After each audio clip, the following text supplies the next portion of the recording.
உயிர்த்தெழுந்த இயேசு கிறிஸ்துவின் நாமத்திலே வாழ்த்துக்கள். பிரியமானவர்களே,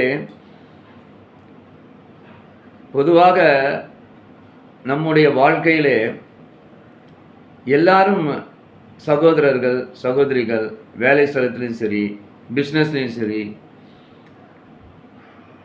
நம்முடைய ஃப்ரெண்ட்ஸு, உறவினர், ரிலேஷன்ஸு,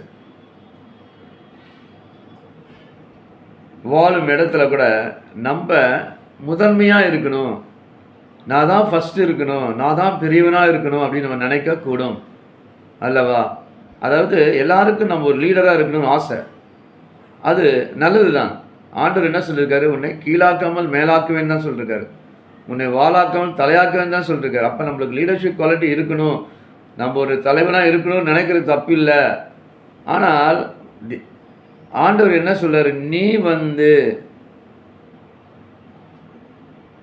முதன்மையாக இருக்கணும்னு நினைச்சனா, முதல் மரியாதை உனக்கு செலுத்தணும், உன்னை எல்லாத்துலேயும் உன்னை அழைச்சி உன்னை முதல் இடத்தை கொடுக்கணும், நீ தான் பெரியவன் சொல்லணும், நீ தான் தலைமைத்துவம் எடுத்து நடத்தணும். அப்படின்லாம் நம்ம நினைக்கும் பொழுது அப்போ நம்ம என்ன நினைக்கிறோம்? நம்ம பெரியவனாக இருக்கணும், நம்ம ரொம்ப இன்ஃப்ளூயன்ஷியல் பர்சன்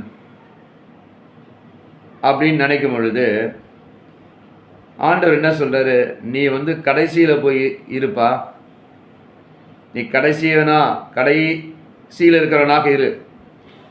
அடுத்தது நீ ஒரு ஊழியக்காரனாக இரு. அதாவது நீ ஒரு servant. A true leader is a servant for all. He is a servant among the group. Then only he will lead the group.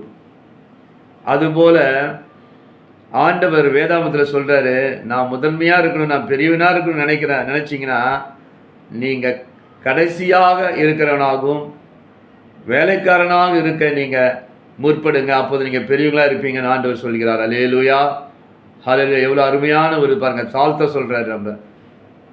அப்போ வேதாமத்தில் மார்க்கு 9ஆம் அதிகாரம்